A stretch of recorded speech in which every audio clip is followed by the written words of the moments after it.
Hey everyone, so a few days ago I asked you on Instagram if you had any questions about my trip, and I got a lot of responses, so let's get into it. Willie Mua asked, what's your favorite place so far? That's an easy question. The answer is Alaska. There has just been nothing that comes even remotely close to the scenery and the wildlife and the remoteness, the beauty. It's just next level compared to anywhere else that I've been on my trip. Rachel E. Sims asks, any regrets? I regret eating that leftover Chinese food. That ended very poorly for me. And I regret some of the roads that I have chosen to take. Not like in the grand scheme of things, like I don't regret my overall route or visiting different regions of different countries versus not, but very locally, like I feel like there are some roads that I could have chosen much better. But overall, I don't have any like big regrets so far, so I think that's a good thing. Oh, I regret taking my camera into the water. That was a poor choice. Don asks, also sometimes known as Dad, what do you look forward to most every day? That's a good question, and it's hard to answer because every day is different and I don't know what's gonna happen that day. It's hard to know what to look forward to when you don't know what's in front of you. So there's a lot of things that I hope will happen every day. Like I hope to run into a toilet. I should clarify, a working toilet. You gotta make that distinction for sure. Hope to find like a nice place to sleep, either camp or hostel or something. I hope to find lots of water sources along the way, but for what do I look forward to? Yeah, that's a tough one. So I was wondering when someone was going to ask about this, but I've had a couple people ask about when nature calls. So Josh, be honest, where was your worst when nature calls moment so far?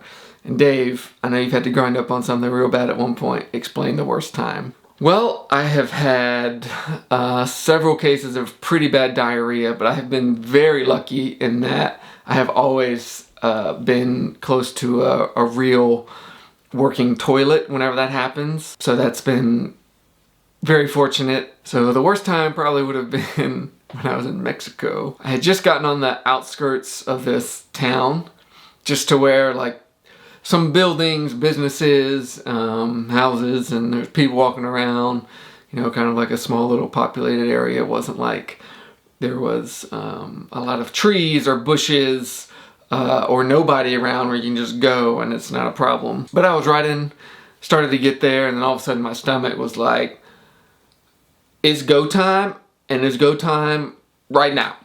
And so I was looking around, I kind of started to panic because there was no like gas station or grocery store, like anywhere with a public bathroom. And pretty much everywhere I was in view of somebody. So I was still riding, trying to look for a place, but it's like I was, you know, gripping the handlebars like a little bit tighter. I was trying to, you know, sit up off the seat, doing one of these numbers. Which I don't know if you've ever tried to not go to the bathroom while you're riding on a bike seat, but it's not pleasant. And so finally I found this this piece of land with some trees and like bushes that I thought, oh, you know, I can go back there. But it had a fence in front of it.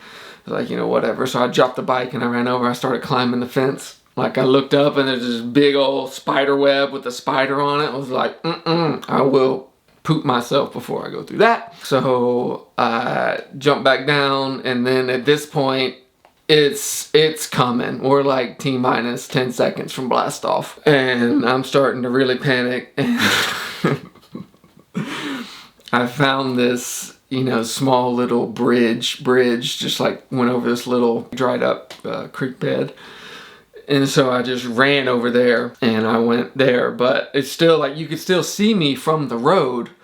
And so the whole time I'm like still kind of looking up back behind my shoulder to see, you know, if anybody's walking by, you know, if anyone's just wanting a free show, which that would just be the worst show ever. But luckily I was able to go in peace, and I was good to go after that. But I haven't really had any kind of moment since then. Most of the time I have enough time where I can find good places to go out in the woods, but not that time. So Danny, you asked 4 questions. Man, I'm gonna start putting a limit to these, like 1 question per person. Just kidding. You can ask all the questions you want, and I'll answer them all. How's the sunburn patch doing? For those of you that don't know, I had a hole rip in my shirt while I was riding one day and on the back, and just rode with my back exposed to the sun like the whole day. And the sun is really strong in Central America. And so I got like a 2nd-degree burn on my back. I got someone to patch it up or to bandage it, and I just kind of left it alone for a few days, and now it seems to be fully healed, I think. It was so itchy for a few days, like I could not just stop scratching it. But yeah, I think it's much better now. And thank you for asking. Are you enjoying yourself more or less compared to the beginning of your trip? I think I'm enjoying myself less now, and I think there's a few reasons for that. One, I mean, as I said, when I first started, Alaska is my favorite place that I've been, and the scenery has, and it's going to sound kind of bad, but the scenery has only kind of gotten worse as I've gone along. Not that the scenery in Central America is bad at all. I mean, there's so many crazy, beautiful places in Central America, but just nothing that can compete with Alaska. You know, when I was first starting, every day it was like I didn't know how I was gonna feel. I didn't know how far I could go. If something broke on the bike, you know, I didn't know if I would be able to fix it, and just every day was like a new challenge. And since I've been in Central America, it's just become more of like a routine. Wake up in the morning, bike all day, find a place to camp, go to sleep, wake up, repeat. And then, you know, if something breaks on the bike, it's not like, oh man, I've never done this before. It's like, okay, I know how to fix it. It's just more like annoying than anything. I think that's going to change. The fact that I'm enjoying myself less, fingers are crossed, but I think that's going to change soon. Do you like bicycling yet? You mentioned before that you weren't a fan. I think what I meant was like I would never go for like a 50-mile bike ride before. Like if you were to ask me before I started this trip, like, hey, do you want to just go like ride a bike for 8 hours? I would just be like, no. But I did enjoy going for shorter rides, like on a trail or, you know, not on the road, you know, for like an hour or so. I did enjoy biking that way, but since I've been on this trip, yeah, I do enjoy riding a lot more than I did, and it's something that I think after this trip I feel like I'm just gonna have to keep doing, you know, to some extent. Are there any deep thoughts or feelings coming to the surface through all of this? Yeah, for sure. I mean, when I'm riding just by myself all day, every day, there's a lot of time to just think about everything. There's some things that I do want to share, but I think I'm going to wait until I can articulate them better, because I'm not very good at that. Dave, what's the name and occupation of the favorite person you've met? That is a good question. I have met so many people along the way, so many amazing people. It's hard to pick one that just stands out. But if I had to pick, I would probably say it's this guy, Carl, from Guatemala. I have a couple of videos coming out at some point where you can see more about him, but he's just an amazing guy. He's retired. He was a merchant marine, and he's been living in Guatemala for like over 40 years now.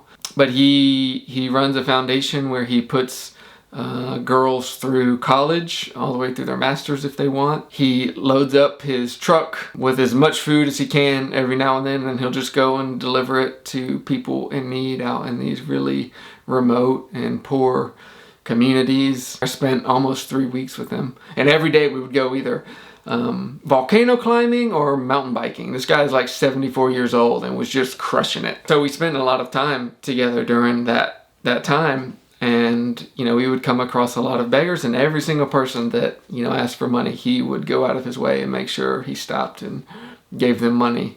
And he has his own garden that he can just about self-sustain himself from. And I was able to also eat from everything that he grew, which is really cool. And he has this amazing mural outside his garden that he had painted. Anyways, there's a video coming out. You can see all that. But yeah, just everything about this guy, I was just like, wow, that's pretty amazing. Maddie wants to know, what's the most embarrassing trip moment? I feel like I don't get embarrassed that easily. There was one time in Mexico when I went to this couch surfing event and I met this guy, William. I actually don't remember if that was his real name or not. He was a really cool guy, and like we talked for like a long time, 2, I don't know, 3 hours or something. And he was with a girl that I assumed, girlfriend, wife. I didn't get to really talk to her that much, so I didn't find out, but they were definitely together. Anyways, night ends. The next night, I'm out at a restaurant and I see William sitting over at a big table with a bunch of people. And I thought, oh, like I gotta go say hello to him. I was gonna wait till I finished eating. But while I was eating, I looked up and I noticed he was with another girl. I thought, oh, okay. So anyways, I finish and I go over to him and, you know, I do the whole like, hey man, how you doing? Long time no see, you know, joking around. And so we're talking, and then I start talking to the girl that he was with, and we were talking for a while, and finally I said, oh, so how do you know each other? And she said, oh, I'm his wife. And I was like, oh, okay. So anyways, I was talking to his wife, and then I started talking to William again, and I said, hey, you know, I met your wife over there. She's really nice. I was just wondering, you know, like who's that other girl you were with last night? And he had like a weird look on his face, like, what are you talking about? And I said, you know, last night that girl you were with, you know, y'all were together. Who was that? And he was looking at me like I was crazy, and he was like, I wasn't with anybody, like I wasn't out last night. I wasn't with anybody last night. I was like, what? And then I was looking at him weird. I was like, what? And then I said, wait, is your name William? And he looks at me, he goes, no. And I was like, oh. So you mean to tell me I just walked up to you, you just had a stranger walk up to you and like basically give you a hug and ask you how you were doing and started just randomly talking to you, and you just went with it? He was like, yeah, it was kind of weird, but I thought, you know, okay, he's just being friendly. And I was like, oh, wow, okay, so yeah, I got that mixed up pretty bad. So that was funny though. Joe wants to know, how do you do haircuts? Well, I think I've only had 3 haircuts this trip so far, which in 10 months is pretty good. Yeah, normally I just wait until I'm in like a decent sized city, and then I'll just walk into whatever barbershop I can find, hope they speak somewhat decent English, and if not, then it's even more of an adventure. Yeah, I carry a small pair of scissors with me, and I have tried to cut my hair, you know, just do a little touch-up trimming here and there, and it usually turns out awful. So, but yeah, just go to barbershops and hope for the best. Dave asks, different Dave than the other Dave, although you're both Dave K's, so maybe you're twins. Do you plan on going back to complete the Canadian portion of the route that you had to miss? And the answer to that is yes, I do. And it's sooner than you think. These are not plane tickets to Canada or anything. These are old, but you didn't know that.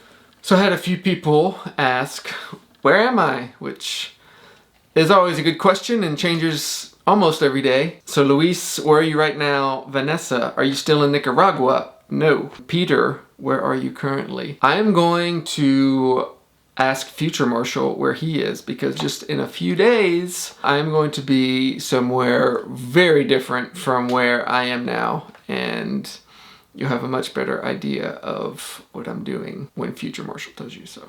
You give him a call.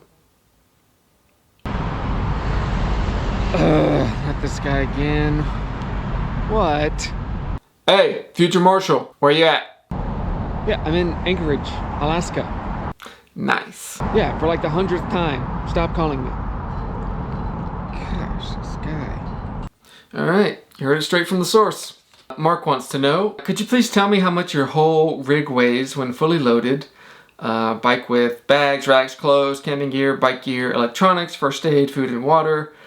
I understand it changes over time, but wondering what was the heaviest and the most common loaded weight it is. So when I first started, my bike fully loaded, that was with water, with like 12 days of food, all my equipment, everything, it was 150 pounds. And I think day one, leaving Prudhoe Bay, my bike was the heaviest that it has been and will ever be the entire trip. If I had to guess kind of what the average running weight is more recently, I would put it maybe at 130, 135 pounds, which is still pretty heavy. Yeah, I'm not carrying nearly as much food and other things that I was in Alaska. So Mark continued and said, I see a dry bag strapped to the back racks. What do you put in there? Do you have everything that you need in terms of gear? So that dry bag on the back is actually just a backpack. It's a 65-liter Osprey backpacking backpack. I have it right here. And I keep all of my camping gear in here. So I have my tent, my sleeping pad, my sleeping bag, pillow.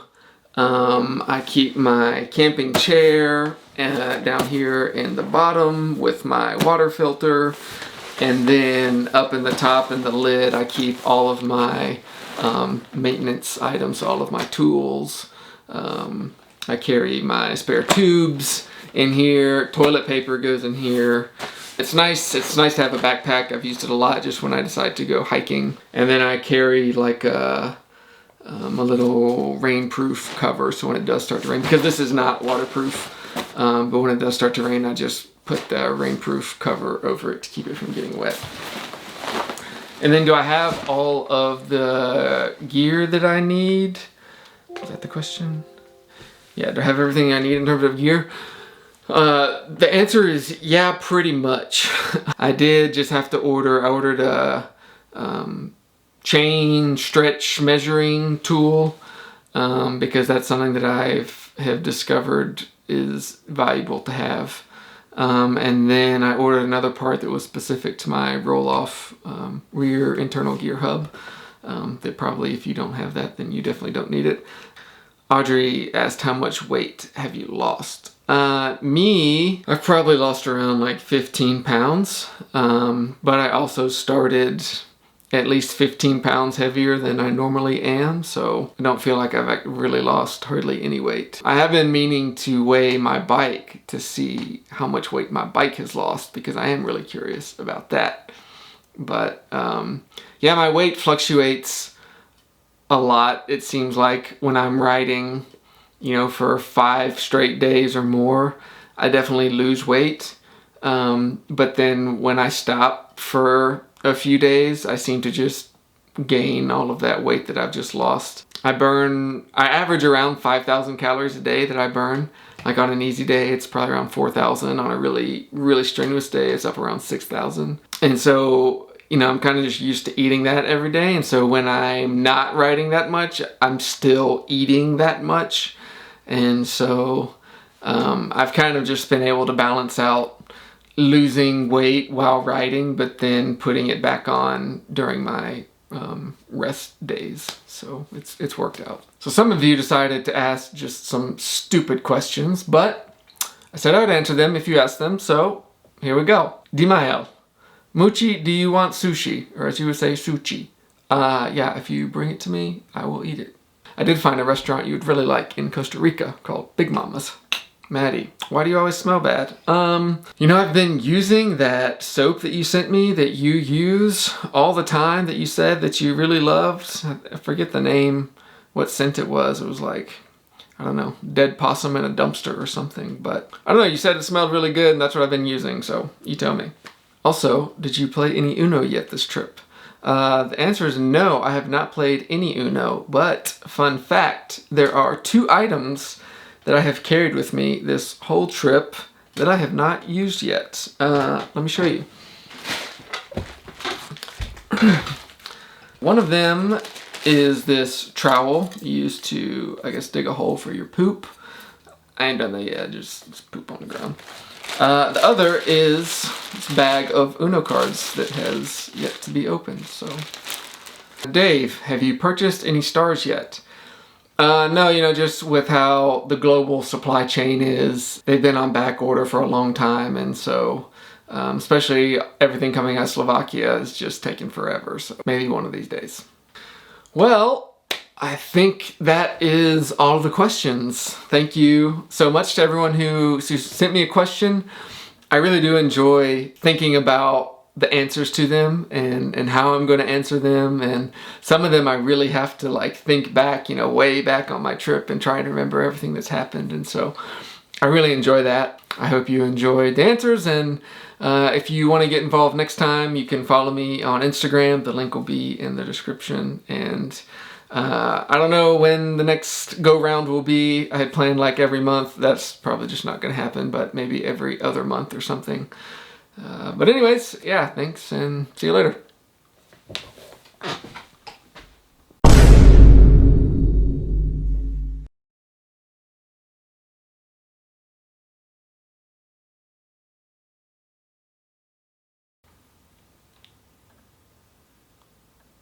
So some of you decided to ask some stupid questions.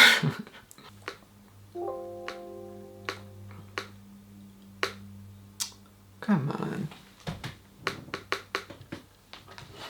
Computer froze. Cool. Nobody gets their questions answered because I can't read them. There we go. Any deep thoughts, feelings coming to the surface through all of this?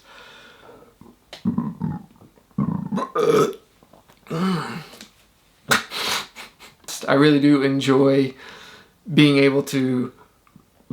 I gotta stop burping.